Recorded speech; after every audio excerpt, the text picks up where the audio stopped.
કાશ્મીરની વિધાનસભાની ચૂંટણીના પ્રથમ તબક્કાનું મતદાન છેલ્લા 4 કલાકથી યથાવત છે।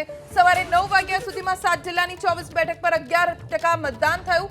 સૌથી વધુ કિશ્તવાડ જિલ્લામાં 14.83%, સૌથી વધુ 16%થી વધુ મતદાન ઇન્દરવાલ વિધાનસભા બેઠક પર નોંધાયું છે। તો અનંતનાગ બેઠક પર 6%, અનંતનાગ પશ્ચિમ બેઠક પર 8.55%, બનિહાલમાં 11%, કુલગામમાં 10.98%, જ્યારે રામબન બેઠક પર 13.08% તેમજ શોપિયા બેઠક પર 13% મતદાન 9 વાગ્યા સુધીમાં નોંધાયું। કેન્દ્રીય મંત્રી અમિત શાહે સોશિયલ મીડિયા પ્લેટફોર્મ એક્સ પર પોસ્ટ કરી અને જમ્મુ કાશ્મીરના મતદારોને અપીલ કરી કે એવી સરકાર બનાવવા માટે વધુમાં વધુ મતદાન કરો કે જે યુવાનો માટે શિક્ષણ અને રોજગાર, મહિલાઓ માટે સશક્તિકરણ અને ક્ષેત્રમાં અલગાવવાદ અને પરિવારવાદની સમાપ્તિ માટે પ્રતિબદ્ધ હોય।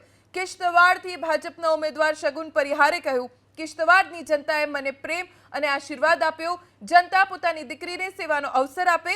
સબકા સાથ સબકા વિકાસ, સબકા વિશ્વાસની સાથે આગળ વધીશું। આ તરફ મતદાન કેન્દ્ર પર મતદારોની લાંબી લાઈન જોવા મળી રહી છે। કુલગામના મતદાન કેન્દ્ર પર વહેલી સવારથી મતદારો મતદાન કરી રહ્યા છે। જો કે તમામ 24 બેઠકના મતદાન કેન્દ્ર પર સુરક્ષા દળોને તૈનાત કરવામાં આવ્યા છે। 1 દશક બાદ જમ્મુ કાશ્મીરમાં વિધાનસભાની ચૂંટણી માટે મતદાન થઈ રહ્યું છે।